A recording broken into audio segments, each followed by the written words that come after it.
قرآن کے احکام پہ بھی مجھ کو چلا دے، قرآن کے احکام پہ بھی مجھ کو چلا دے۔ الحمد للہ رب العالمین والصلاة والسلام علی سید الانبیاء والمرسلین، اما بعد فاعوذ باللہ من الشیطان الرجیم، بسم اللہ الرحمن الرحیم۔ الصلاة والسلام علیک یا رسول اللہ وعلی آلک واصحابک یا حبیب اللہ۔ الصلاة والسلام علیک یا نبی اللہ وعلی آلک واصحابک یا نور اللہ۔ محترم ناظرین کرام، آپ دیکھ رہے ہیں پروگرام احکام قرآن۔ قرآن مجید فرقان حمید کی بہت ہی اہم صورت سورہ نور ہمارے مطالعہ میں ہے۔ سورہ نور کے اندر بہت سارے مضامین بیان کیے گئے ہیں، لیکن اس صورت مبارکہ کی ایک خصوصیت یہ بھی ہے کہ یہ صورت مبارکہ گھریلو زندگی، معاشرتی زندگی، عورتوں اور پردے کے تعلق سے جو تفصیلی احکام ہیں وہ ہمیں سکھاتی ہے۔ آج ہمارے سامنے آیت نمبر 30 اور آیت نمبر 31 ہے۔ پہلی آیت میں مردوں سے خطاب ہے، یعنی پیارے آقا علیہ الصلوۃ والسلام سے فرمایا گیا قُلْ لِلْمُؤْمِنِينَ يَغُضُّوا مِنْ أَبْصَارِهِمْ، اے محبوب علیہ الصلوۃ والسلام آپ فرما دیجئے مردوں سے اپنی نگاہیں نیچی رکھیں۔ آیت نمبر 31 میں عورتوں سے خطاب ہے، یعنی فرمایا گیا وَقُلْ لِلْمُؤْمِنَاتِ يَغْضُضْنَ مِنْ أَبْصَارِهِنَّ، عورتوں سے فرما دیجئے کہ اپنی نگاہوں کو نیچا رکھیں۔ مردوں کے تعلق سے احکام بیان ہوئے، شرم و حیا کے، پردے کے۔ عورتوں کے تعلق سے احکام بیان ہوئے، شرم و حیا کے اور پردے کے۔ تو قرآن مجید کی یہ جو دو آیات مبارکہ ہیں پردے کے تعلق سے بہت تفصیل پر مبنی ہے۔ یہی وجہ ہے کہ ہم ان آیات مبارکہ کو کچھ ٹکڑوں میں، کچھ حصوں میں کر کے اس کی تلاوت اور ترجمہ آپ کے سامنے پیش کریں گے، اور ساتھ ہی ساتھ اس کی تفسیر بیان کرتے ہوئے چلے جائیں گے۔ بڑھتے ہیں آیت نمبر 30 کی طرف، اس کی تلاوت اور ترجمہ سنتے ہیں۔ قرآن رہنما ہے، جنت کا راستہ ہے۔ قل للمؤمنین یغضوا من ابصارهم ویحفظوا فروجهم ذلك ازکی لهم ان اللہ خبیر بما یصنعون۔ ترجمہ کنز ایمان۔ مسلمان مردوں کو حکم دو اپنی نگاہیں کچھ نیچی رکھیں اور اپنی شرم گاہوں کی حفاظت کریں، یہ ان کے لیے بہت ستھرا ہے، بے شک اللہ کو ان کے کاموں کی خبر ہے۔ اس آیت مبارکہ کے ہم 3 حصے کر سکتے ہیں۔ جو پہلا حصہ ہے اس میں فرمایا گیا قل، اے محبوب علیہ الصلوۃ والسلام آپ فرما دیجئے۔ یہ شریعت کا بیان ہے، اللہ تعالیٰ کے احکامات کا بیان ہے۔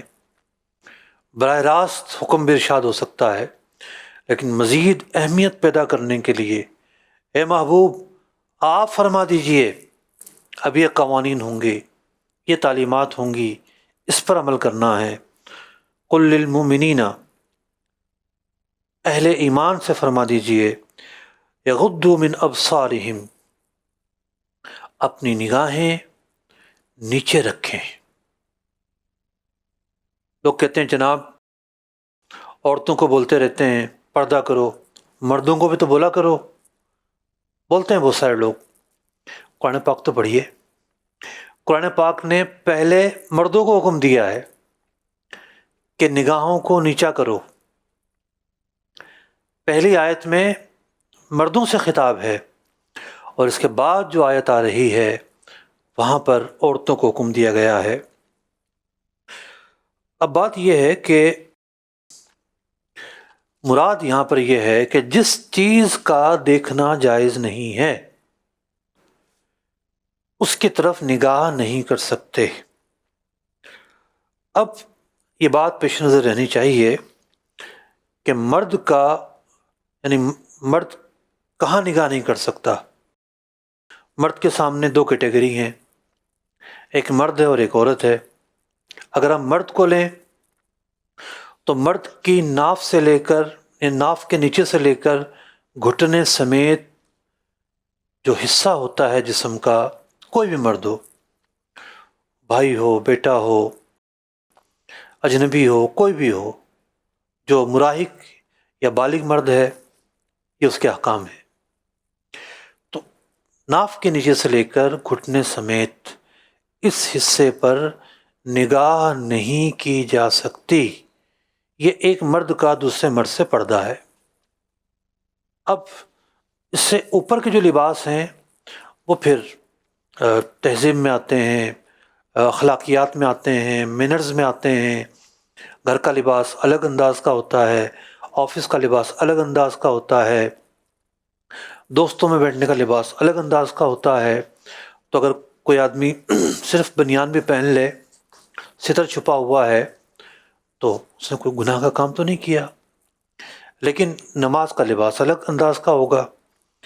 لیکن جو ستر کی بات ہو رہی ہے کہ جہاں نگاہ نہیں کر سکتے، ایک تو وہ حصہ ہے جو ایک مرد کا مرد کے تعلق سے ہے۔ اسی طریقے سے عورتیں، ایک مرد کے لیے اجنبی جو عورتیں ہیں ان کی طرف نگاہ کرنا جائز نہیں ہے، یعنی ان کے ستر کو دیکھنا جائز نہیں ہے، ان کے چہرے کو دیکھنا بھی ممنوع ہے۔ یہ حکم تو تھا اجنبیوں کا، یعنی جو اجنبیہ عورت ہے، اور اگر محارم میں سے ہے کوئی عورت، بہن ہے، بیٹی ہے، ماں ہے، یا محارم ہے، تو محارم کے کا جو پردہ ہے، ستر کتنا ہے ایک محرم کے لیے، بیٹے کے لیے، باپ کے لیے، بھائی کے لیے، جتنا ایک مرد کا مرد کے لیے ہے، ناف کے نیچے سے گھٹنے سمیت۔ اور اس میں دو چیزیں پلس کرنی ہیں، ان کا جو پیٹ ہے یہ بھی ستر ہے محرم کے لیے، اور جو پیٹھ ہے مکمل یہ بھی ستر ہے محرم کے لیے۔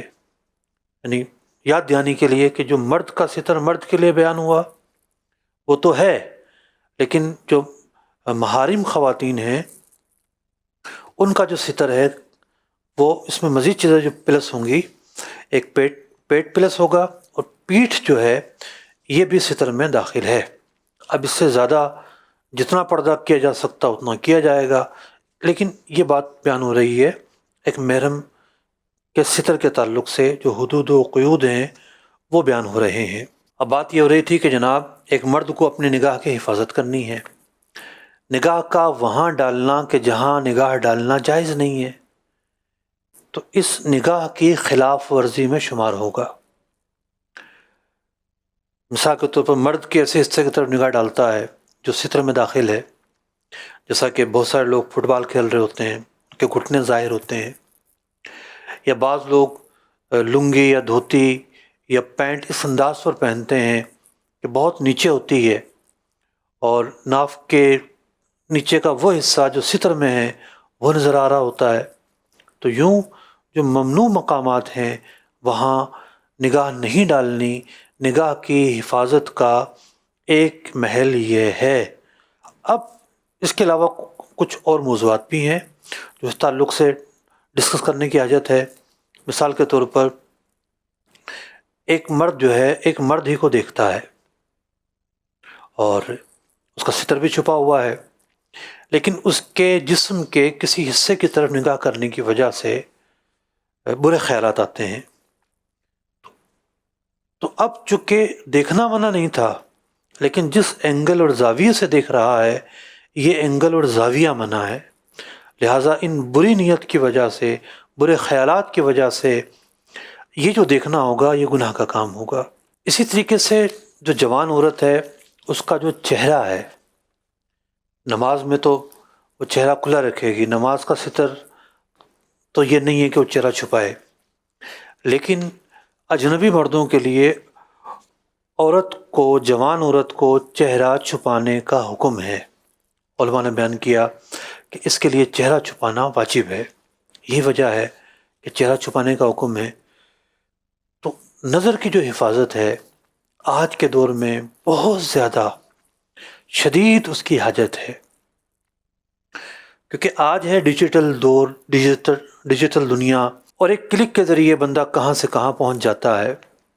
بعض اوقات کوئی چیز بندے نے جو ہے وہ ایسے لائک نہیں کی ہوتی، ایسے فالو نہیں کی ہوتی، لیکن اب نئی چیزیں آ گئی ہیں، جو چیز آپ نہیں دیکھنا چاہتے وہ خود بخود دکھا دیتے ہیں یہ پلیٹ فارم سوشل میڈیا کے، اور پھر ایک کے بعد دوسری چیز شروع ہو جاتی ہے، دوسری کے بعد تیسری شروع ہو جاتی ہے۔ بدقسمتی کے ساتھ چونکہ انسانی جو نفس ہے وہ کیا چاہتا ہے، کچھ لوگوں کی نظریں صرف اس کام پر ہوتی ہیں، اور اسی وجہ سے وہ بناتے ہیں جو شیطان جس کا محرک بنتا ہے، کہ شیطان اب بندے کو موٹیویٹ کرے گا، دیکھو تو صحیح کیسے مناظر ہیں، کیا چیزیں ہیں، اور یوں رفتہ رفتہ رفتہ وہ بہت دور نکل جاتا ہے۔ تو اس طرح کی چیزیں زیادہ بنائی جا رہی ہیں، کیونکہ ہر آدمی تو اردو بولنے والا وہ نہیں ہے جو مسلمان ہو۔ اتنے ایسے اردو بولنے والے ہیں جو پتہ نہیں کیا کیا ان کا مذہب ہے، ان کا مذہب نہیں روکتا تو نہیں روکتا ہوگا، لیکن ایک مسلمان کا مذہب تو روکتا ہے نا۔ ایک مسلمان کو تو قرآن پاک حکم دیتا ہے کہ اس نے اپنی نگاہ کی حفاظت کرنی ہے۔ اللہ رب العزت ارشاد فرماتا ہے یعلم خائنۃ الاعین وما تخفی الصدور، اللہ جانتا ہے چوری چھپے کی نگاہ اور جو کچھ سینوں میں چھپا ہے، یعنی کوئی سوچتا ہے کہ مجھے کوئی نہیں دیکھ رہا، کوئی سوچتا ہے کہ میں جس اینگل اور جس زاویے سے دیکھ رہا ہوں کسی کو کیا پتہ چلے گا۔ قرآن پاک نے واضح طور پر تنبیہ کر دی کہ یعلم خائنۃ الاعین، کہ جو چوری چھپے کی نگاہ ہے، وما تخفی الصدور، جو تمہارے دلوں میں پوشیدہ ہے، اللہ پر کچھ مخفی نہیں ہے۔ تو فرمایا گیا کہ فرما دیجئے مومنین سے اپنی نگاہیں جو ہیں ان کی حفاظت کریں۔ اگلے حصے میں فرمایا جاتا ہے وَيَحْفَظُوا فُرُوجَهُمْ، اور اپنی شرم گاہوں کی حفاظت کریں۔ اس حصے کی دو تفسیریں ہیں۔ ایک تو یہ ہے کہ اس حصے سے جو گناہ ہو سکتے ہیں وہ گناہ نہ کریں، اس بات کا اہتمام اور التزام کریں۔ دوسری تفسیر کے مطابق ترجمہ یہ کریں گے کہ یہ جو حصہ ہے، اس حصے کے متعلق شریعت نے جو پردے کے احکام بیان کیے ہیں کہ اس حصے کو چھپانا ہے، لہٰذا اس تعلق سے جو ہے وہ احکامات پورے کیے جائیں گے۔ کوئی بھی ایک تفسیر لے لی جائے، اس کا مطلب یہ نہیں ہے کہ دوسرا جو معنی ہے وہ منطبق نہیں ہو رہا، یا دوسرے معنی سے جو ہے نا چھٹی مل گئی، ایسا قطعاً نہیں ہے۔ فرمایا گیا ذالک ازکیٰ لہم، یہ ان کے لیے بہت ستھرا ہے۔ لفظ ازکیٰ تفضیل کا صیغہ ہے، سپرلیٹیو ڈگری ہے، یعنی سب سے زیادہ پاکیزگی کا کام ہے۔ جب دل و دماغ گندے ہوتے ہیں، کب ہوتے ہیں؟ جب نگاہ بہکتی ہے۔ تو قرآن نے فرما دیا کہ نگاہ کی جو حفاظت ہے پاکیزگی کا سب سے بڑا راستہ ہے۔ جب نگاہ ہی نہیں بہکے گی تو بہت ساری چیزیں ایسی ہیں کہ جو پیدا نہیں ہوں گی۔ برے خیالات کا دروازہ نگاہ ہے، بہکنے کا دروازہ نگاہ ہے، پھسلنے کا دروازہ نگاہ ہے، عزم کو توڑنے کا دروازہ نگاہ ہے، عزائم ٹوٹ جاتے ہیں، توبہ ٹوٹ جاتی ہے، جرم بار بار سرزد ہو جاتے ہیں۔ لہٰذا جو نگاہ کی حفاظت ہے بہت زیادہ ہے۔ تو اس لیے فرمایا ذالک ازکیٰ لہم، یہ ان کے لیے بہت ستھرا ہے۔ ان اللہ خبیر بما یصنعون، یاد رکھو تم جو کچھ کرو گے یا جو کچھ کر رہے ہو اللہ تو اس سے آگاہ ہے۔ جب یہ تصور بندے کے دل میں آ جائے تو پھر اس کی جو نگاہ ہے وہ پوشیدگی کا معاملہ ہو، کوئی نہ دیکھے، اس وقت کی کیفیات ہوں، بندہ جو ہے وہ اللہ کے خوف سے، اللہ کے ڈر سے، گناہ سے بچ کر رہتا ہے۔ اور اس موقع پر اسی لیے جملہ کہا گیا تاکہ تنبیہ ہو جائے کوئی نہ دیکھ رہا ہو جب بھی اللہ رب العزت دیکھ رہا ہے۔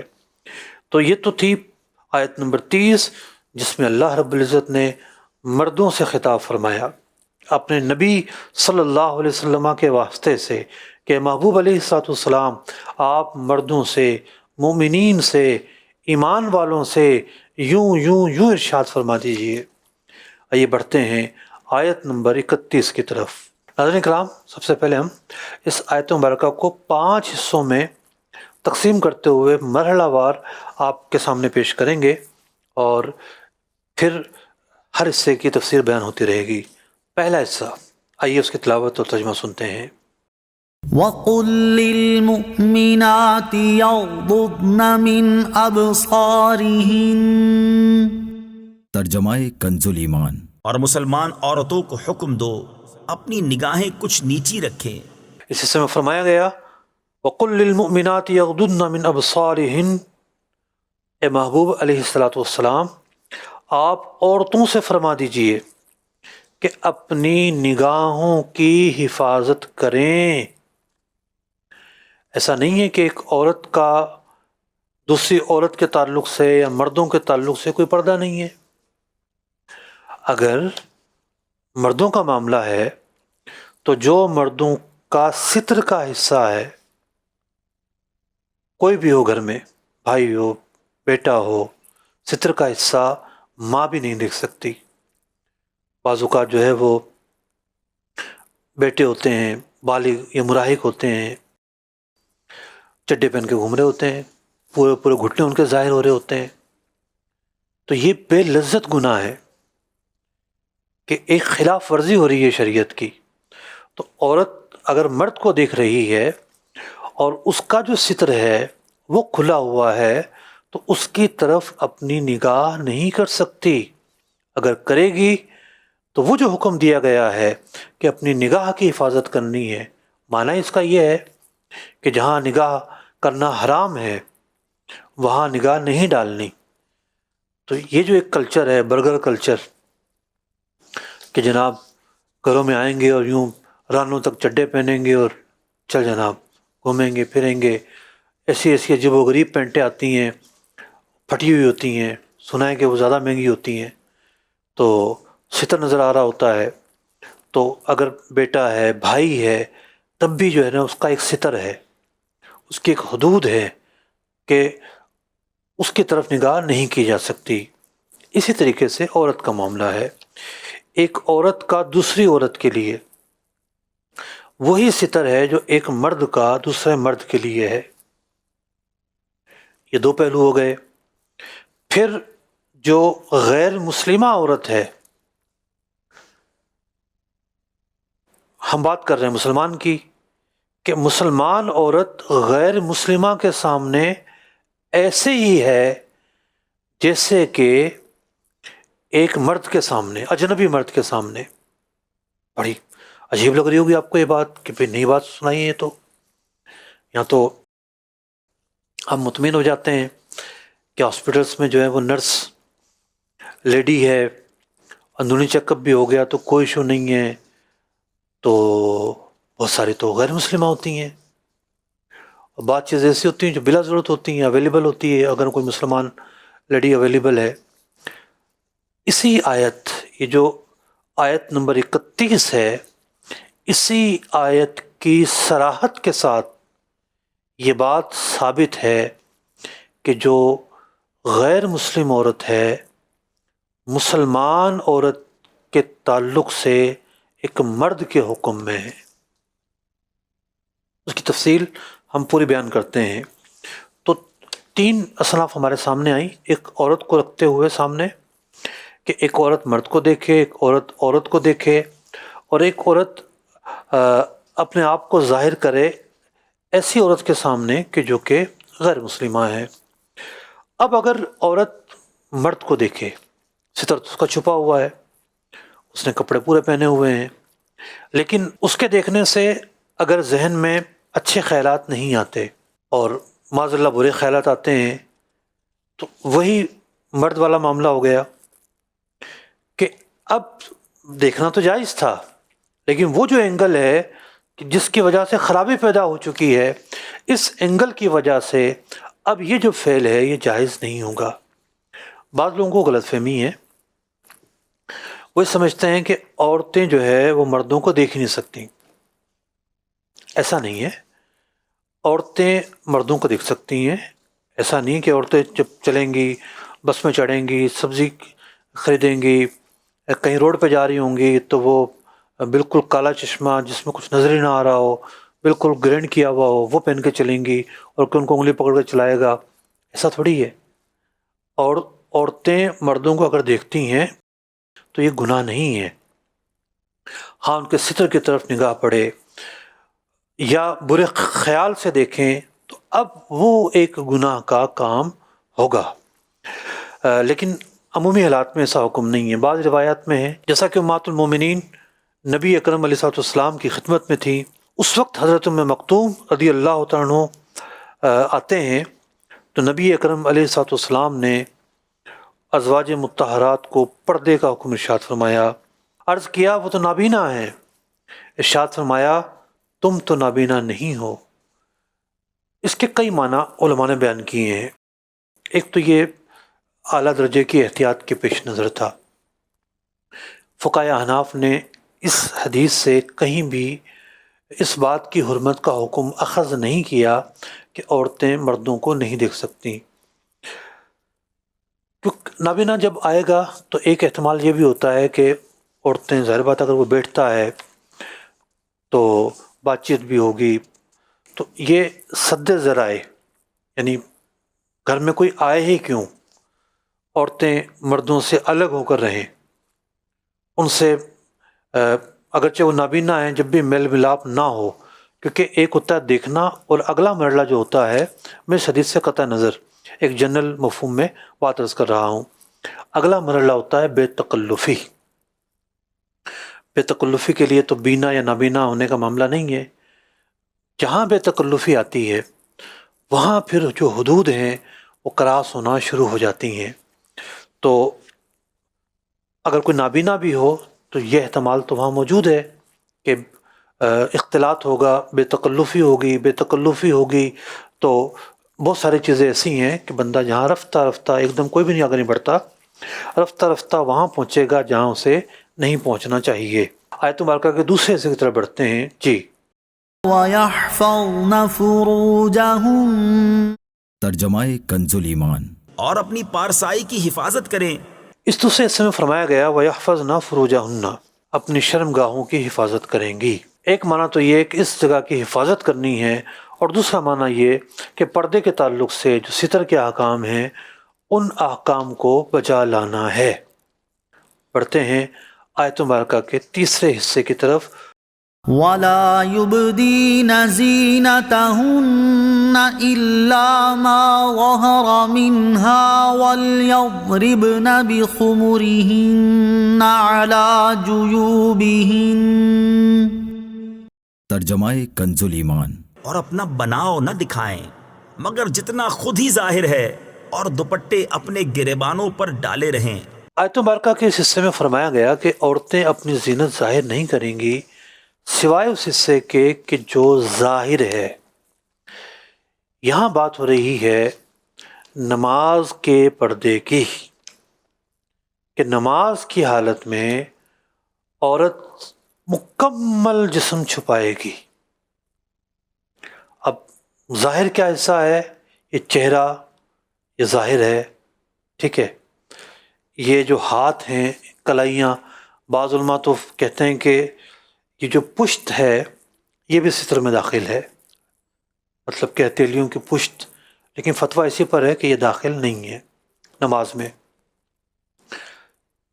5 جو اعضاء ہیں وہ ظاہر رہیں گے، یعنی چہرہ، چہرے کی ٹکلی، دونوں ہتھیلیاں اور دونوں پاؤں کے پنجے، جو ٹخنے ہیں یہ ستر میں داخل ہیں۔ ٹخنے نماز میں ظاہر نہیں کر سکتی، اس لیے فرمایا گیا کہ وَلَا يُبْدِينَ زِينَتَهُنَّ إِلَّا مَا ظَهَرَ مِنْهَا۔ تو ما ظَهَرَ مِنْهَا کی تفسیر کیا ہے وہ میں نے آپ کے سامنے بیان کی کہ جو 5 اعضاء ہیں یہ اعضاء ظاہر کیے جا سکتے ہیں، اور مفسرین نے بیان کیا کہ اظہر یہ ہے، راجع یہ ہے کہ یہاں بات ہو رہی ہے حالت نماز میں جو حصہ چھپانا ہے اس حصے کی۔ اسی حصے میں آگے فرمایا گیا وَلْيَضْرِبْنَ بِخُمُرِهِنَّ عَلَى جُيُوبِهِنَّ، اور اپنے دوپٹے جو ہیں وہ اپنے سینے پر ڈالے رکھیں۔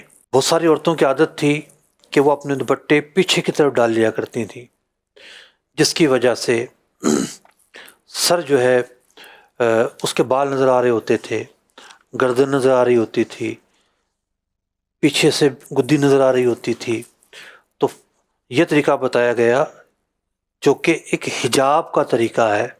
جب عورت حجاب لیتی ہے تو اس انداز پر لیتی ہے نماز میں حجاب کہ اس کا سر بھی چھپا ہوتا ہے، اس کی جو گدی ہے یہ بھی نظر نہیں آ رہی ہوتی، اس کی جو گردن ہے یہ بھی نظر نہیں آ رہی ہوتی، یہ جو تھوڑی ہے اس کے جو نیچے کا حصہ ہے یہ حصہ عورت کا یہ بھی ستر ہے۔ یوں ہاتھ رکھیں گے جب یہ اوپر کا حصہ ہے، یہ اوپر کا حصہ ہے، یہ اوپر کا، اور یہ جو انگلیوں سے مس ہو رہا ہے یہ نیچے کا حصہ ہے۔ تو عورت جب حجاب کرے گی تو اس کا حجاب اس انداز پر ہوگا کہ تھوڑی کے نیچے کا حصہ نظر نہیں آئے گا۔ لہٰذا جب وہ حجاب کرے گی تو چہرے کی ٹکلی ظاہر ہوگی صرف نماز میں، اور یہ جو حصہ ہے یہاں تک جو ہے وہ اس کا حجاب آئے گا، اور بال جو ہے مکمل چھپے ہوئے ہوں گے، گردن چھپی ہوئی ہوگی، اور سینے پر جو ہے وہ دوپٹہ ڈالے گی۔ تو جب یہ طریقہ کار اختیار کرے گی تو ستر کا جو حصہ ہے وہ بھی مکمل طور پر چھپ جائے گا۔ بات یہاں پر بیان ہوئی ہے اشاروں میں اور کنایوں میں، اور مفسرین نے جو تفصیل بیان کی ہے اس کو سامنے رکھتے ہوئے میں نے یہ معنی آپ کے سامنے بیان کیا۔ بڑھتے ہیں اگلے حصے کی طرف، اور یہ بڑا تفصیلی حصہ ہے جو اس آیت مبارکہ میں پردے کے تعلق سے بیان ہوا کہ ایک عورت جو ہے وہ اس کا جو پردہ ہے، پردے کی ڈیفرنٹ نوعیتیں بنتی ہیں۔ ایک عورت کے لیے پردے کی 4 نوعیتیں بنتی ہیں۔ ایک پردہ وہ جو نماز کا ہے، ایک پردہ وہ جو اجنبی مردوں کے تعلق سے کرنا ہے، ایک پردہ وہ ہے جو عورت کا عورت کے لیے ہے، 3 ہو گئی، ایک پردہ وہ ہے جو ایک عورت کا غیر مسلمہ عورت کے لیے ہے، یہ اجنبی کے حکم میں ہی ہے اس لیے ہم اس کو چوتھی کاؤنٹ نہیں کر رہے، اور ایک پردہ وہ ہے کہ جو ایک عورت کا محارم کے لیے ہے، جب وہ گھر میں ہوگی، بھائیوں میں ہوگی، باپ کے سامنے ہوگی، چچا محرم ہے، بھائی محرم ہے، ماموں محرم ہے، جب محارم جو ہیں ان کے سامنے ہوگی تو قرآن پاک نے یہاں محارم کا جو پردہ ہے، یعنی محارم کے لیے جو پردہ ہے، محارم کے سامنے جسم کا کون سا حصہ چھپانا ہے اور کون سا نہیں، اس تعلق سے اس حصے میں تفصیل کے ساتھ احکامات بیان کیے ہیں۔ آئیے اس حصے کی تلاوت اور ترجمہ سنتے ہیں۔ ولا يبدين زينتهن إلا لبعولتهن أو آبائهن أو آباء بعولتهن أو أبنائهن أو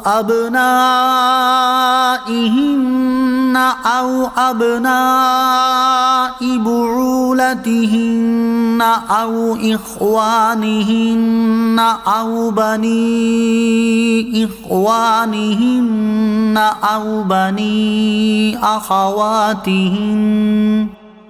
أو بني أخواتهن أو نسائهن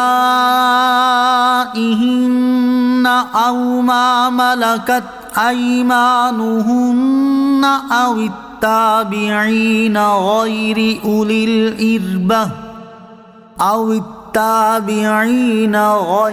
أولي الإربة من الرجال أو الطفل الذين لم يظهروا على عورات النساء۔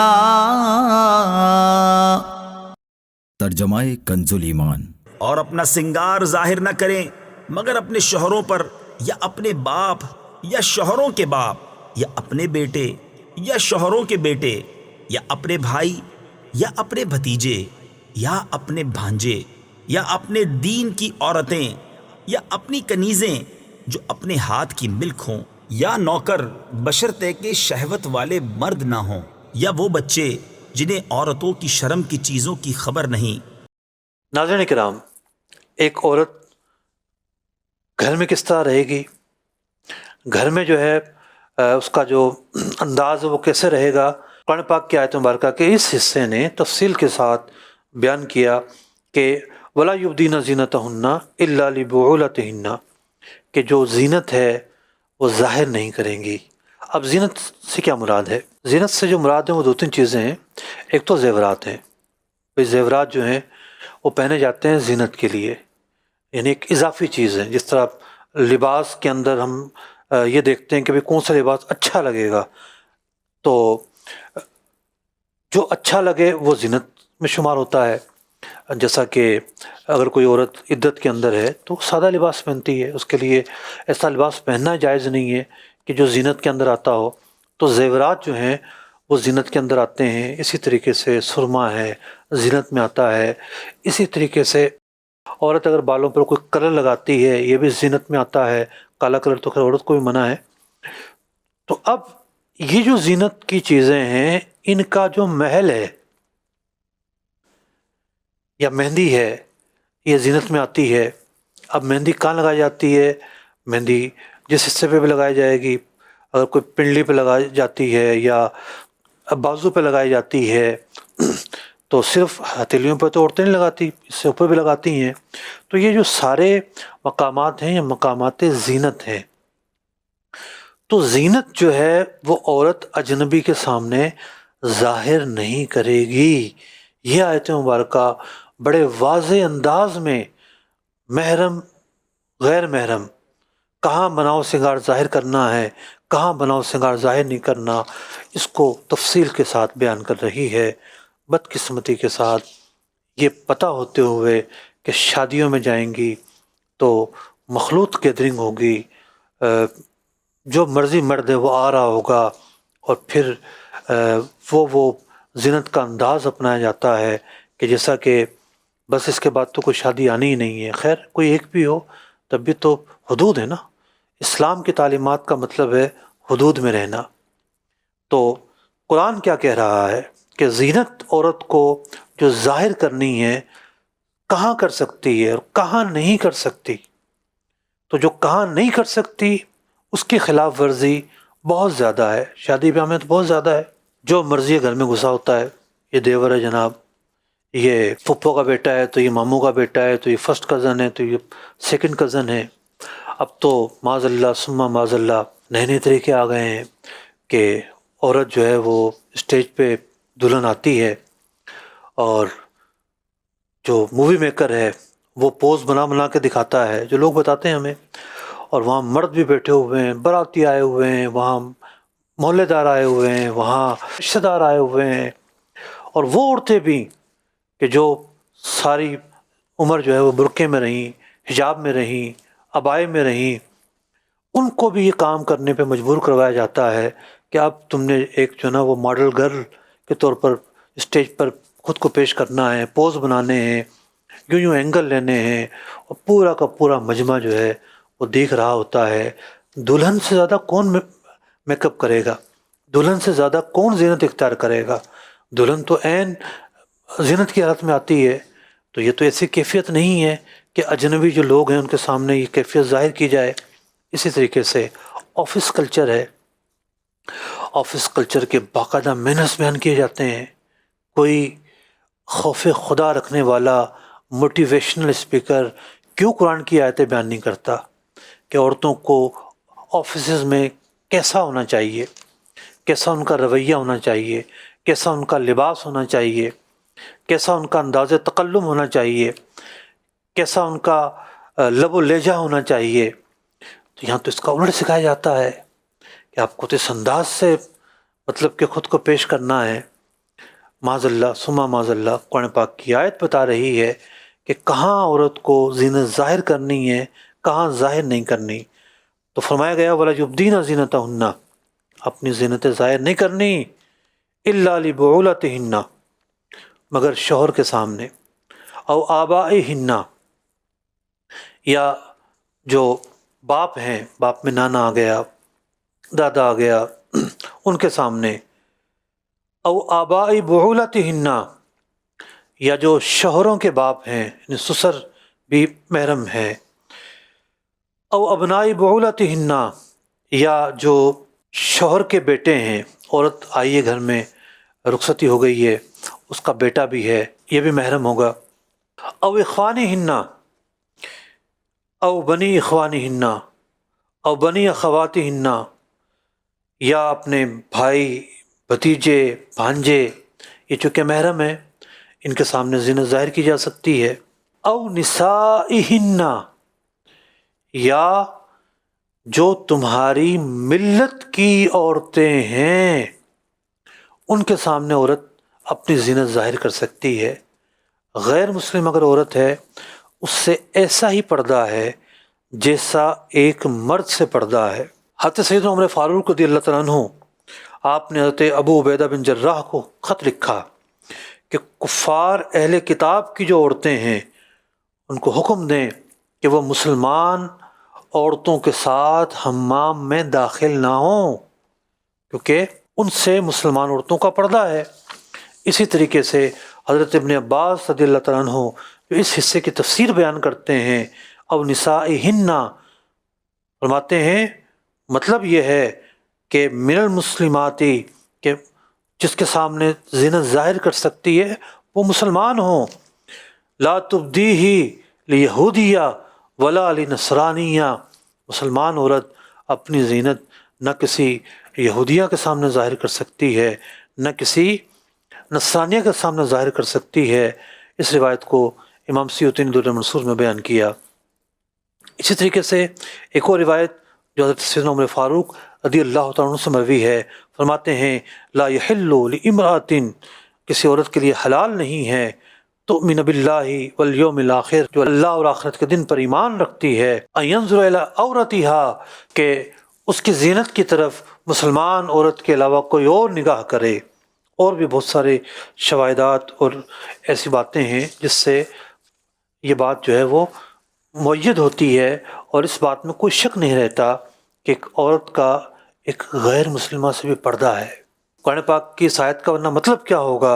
او نسائہن، اور زینت ظاہر نہیں کر سکتی مگر ان افراد کے سامنے، محارم کا ذکر ہوا۔ اب ایک اضافی ذکر ہے، مگر یہ کہ ملت کی، یعنی مسلمان ملت کی جو خواتین ہیں ان کے سامنے ظاہر کر سکتی ہے۔ او ما ملکت ایمانہن، یا وہ عورتیں جو باندیاں ہوں کسی مرد کی، اگر کسی مرد کی باندی ہے تو ظاہر بات ہے وہ ایک بیوی کی طرح ہے اور اس کا معاملہ الگ ہے۔ اس کا مطلب یہ نہیں ہے کہ اگر کوئی عورت ہے اور اس کی ملکیت میں کوئی غلام ہے تو اب پردہ نہیں ہوگا، بلکہ جو غلام اس کی ملکیت میں ہوگا وہ اجنبی کی طرح ہے، اس سے مکمل پردہ ہے۔ فرمایا او التابعین غیر اولی الاربا، یعنی زینت جو ظاہر کی جا سکتی ہے اس میں وہ بھی شامل ہیں، وہ نوکر چاکر جو بہت چھوٹی عمر کے ہیں، غیر اولی الاربا من الرجال او الطفل الذین لم یظہروا علی عورات النساء، کہ جنہیں جو ناسمجھ ہیں ابھی، یا بچے ہیں کہ جنہیں ابھی شرم و حیا کے معاملات کا پتہ نہیں ہے، ناسمجھی کی عمر میں ایسے خدام ہیں، تو ان کے سامنے زینت ظاہر ہو سکتی ہے۔ تو آیت مبارکہ کے اس حصے میں جہاں ایک کنسیپٹ کلیئر ہوا کہ عورت کا میک اپ، عورت کی زینت، عورت کی زیب و زیبائش کہاں ظاہر ہو سکتی ہے اور کہاں ظاہر نہیں ہو سکتی، یہ قید و بند کسی مولانا نے بیان نہیں کی، یہ ہم سب کے رب عز و جل، ہم سب کے پروردگار احکم الحاکمین اللہ رب العزت نے بیان کی ہے۔ یہ قرآن کا حکم ہے، یہ واضح چیزیں ہیں۔ اس کی مزید تفصیل دیکھنا چاہتے ہیں آپ، قبلہ شیخ طریقت امیر اہل سنت کی جو کتاب ہے پردے کے بارے میں سوال جواب، اس کا مطالعہ کیجئے۔ اب یہاں ایک بات اور بھی واضح رہے، کیونکہ ہم سنتے ہیں تاریخی واقعات، اور تاریخی واقعات کے اندر ہر چیز صحیح و درست تو نہیں ہے، یعنی واقعہ تو ٹھیک ہوگا لیکن اب وہ واقعہ شریعت کی تعلیمات کے مطابق ہے یا منافی ہے، یہ ایک جدا گانا بات ہے۔ اب ہم سنتے ہیں کہ جناب جو بادشاہ لوگ ہوتے تھے ان کے حرم میں جو مرد خدام رکھے جاتے تھے وہ خصی کر دیے جاتے تھے، اور وہ اس لیے کیے جاتے تھے کہ تاکہ عورتوں کی جو عزت و عفت ہے وہ برقرار رہے۔ اس کے باوجود بھی عورتوں کا ان سے پردہ ہوگا۔ جو مرد ہے وہ مرد ہے، ایک مرد کہلاتا ہے مخنث، جس کے جسم میں کوئی فطری تبدیلی نہیں ہوتی، نیچرلی 100% وہ مرد ہوتا ہے، لیکن اس کی ادائیں عورتیں جیسی ہوتی ہیں، وہ لباس پہن لے عورتوں کا، وہ بال بڑھا لے، یا جسم کی کوئی ساخت اس کی ایسی ہو، مثال کے طور پر اس کا سینہ جو ہے نا عورتوں کی طرح ہو جائے، لیکن وہ ہو مرد۔ اس کے باوجود چونکہ وہ مرد ہے، عورت کا اس سے پردہ رہے گا۔ ایسا نہیں ہے کہ جناب اب اس کا پردہ نہیں رہا، تو ان احکامات کو بھی سامنے رکھنا ضروری ہے۔ جو 5واں مقام ہے، آئیے اس کی طرف بڑھتے ہیں، دیکھتے ہیں اللہ رب العزت نے کیا ارشاد فرمایا۔ ولا يضربن بأرجلهن ليعلم ما يخفين من زينتهن وتوبوا إلى الله جميعا أيها المؤمنون لعلكم تفلحون۔ ترجمہ کنز الایمان۔ اور زمین پر پاؤں زور سے نہ رکھیں کہ جانا جائے ان کا چھپا ہوا سنگار، اور اللہ کی طرف توبہ کرو اے مسلمانوں، سب کے سب اس امید پر کہ تم فلاح پاؤ۔ ناظرین گرامی، آپ نے سنا، فرمایا گیا عورت ایسی جگہ پر ہے کہ جہاں نامحرموں کا بھی آنا جانا ہے۔ اب وہ پاؤں میں جھانجر پہنتی ہے، اس سے آواز پیدا ہوتی ہے۔ قرآن پاک کی آیت کیا فرما رہی ہے؟ وَلَا يَضْرِبْنَ بِأَرْجُلِهِنَّ، اپنے پاؤں نہیں مارنے، لِيُعْلَمَ مَا يُخْفِينَ مِن زِينَتِهِنَّ، کہ جو پاؤں کی زینت ہے آواز کے ذریعے وہ ظاہر نہ ہو جائے نہ محرموں پر۔ تو جو جوائنٹ فیملی جہاں ہوتی ہیں وہاں دیور بھی ہے، جیٹھ بھی ہے، ان کے بچے بھی ہیں۔ اب ان کے بچے بھی محرم تو نہیں ہیں، اگر وہ بالغ ہیں، مراہق ہیں، تو ان سے بھی پردہ ہے۔ اب ایسی کیفیت ہے تو عورت جو ہے وہ ایسا زیور نہیں پہنے گی کہ چلنے سے جس سے آواز پیدا ہو، جھانجر پیدا ہو۔ بعض اوقات ساس صاحبان کی بڑی خواہش ہوتی ہے کہ جی ہماری بہو پازیب نہیں پہنتی، ہمارے تو کان ترس گئے ہیں، پازیب پہنے، ہم نے تو بنوائی کس لیے ہے۔ تو اگر ایسی کیفیت ہے تو وہ نہیں پہنیں گی۔ ہاں جہاں سوائے محرم کے کوئی اور نہیں ہے تو وہاں پہنی جا سکتی ہے، اب حرج نہیں ہے۔ تو اندازہ لگائیے، آواز، زیور کی آواز، پازیب کی آواز، اس کو زینت قرار دیا گیا ہے کہ یہ اس کی وجہ سے جو نامحرم ہے وہ للچائے گا، دلچسپی لے گا۔ تو دلچسپی جو ہے ایک ایسا محرک ہے، ایسا دروازہ ہے جس کو قرآن نے بند کر دیا ہے۔ نامحرم اور محرم کا فلسفہ بیان کر دیا ہے، ایک لکیر کھینچ دی ہے، ایک ریڈ لائن ہے کہ جناب یہ کراس نہیں ہو سکتی۔ ہم کہاں ہیں آج؟ پھر ہم کہتے ہیں عذاب آ رہا ہے، مہنگائی ہے، بجلی مہنگی ہو گئی، لوگ خودکشیاں کر رہے ہیں، یہ مصیبت، یہ پریشانی، یہ دشواری۔ جب ہم اللہ کے احکامات کی نافرمانی کریں گے، جب ہم قرآن پاک کے احکامات پر عمل نہیں کریں گے، ہم اپنا جو ہے وہ سیوک نظام لے کر آئیں گے، ہم اپنا معاشرہ تشکیل دیں گے، ہم اپنے نظریات کے مطابق رہن سہن اختیار کریں گے، اللہ اور اس کے رسول کی رضامندی کے مطابق نہیں چلیں گے، تو پھر کیوں عذاب نہیں آئے گا؟ کیوں پھر مشکلات نہیں آئیں گی؟ کیوں پریشانیاں اور دشواریاں نہیں آئیں گی؟ اللہ رب العزت ارشاد فرماتا ہے آخر میں وَتُوبُوا إِلَى اللَّهِ جَمِيعًا، کہ انسان غلطیاں کرتا ہے، لہذا ازالہ کیسے ہو؟ اللہ کی بارگاہ میں تمام کے تمام لوگ توبہ بجا لائیں۔ ایھا المؤمنون لعلکم تفلحون، اے مسلمانوں سب کے سب اللہ کی بارگاہ میں توبہ بجا لاؤ تاکہ تم فلاح یاب ہو سکو۔ قرآن پاک کی یہ جو دو آیات مبارکہ ہیں، سورہ نور کی آیت نمبر 30 اور آیت نمبر 31، بہت ہی بنیادی تعلیمات پر مبنی ہیں۔ پردے کے تعلق سے جو احکامات ہیں، جو حلال و حرام ہیں، اس کا بیان کرتی ہیں۔ ہر مسلمان کو، خواہ وہ مرد ہو یا عورت ہو، ان دو آیات میں جو تعلیمات بیان کی گئی ہیں ان کو اپنے سامنے رکھنا بے حد ضروری ہے۔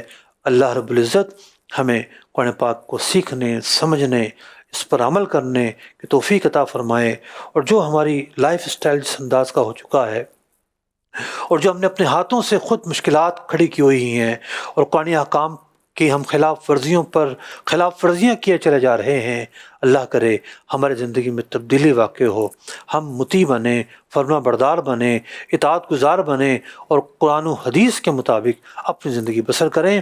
آمین بجاہ النبی الامین صلی اللہ تعالی علیہ وسلم۔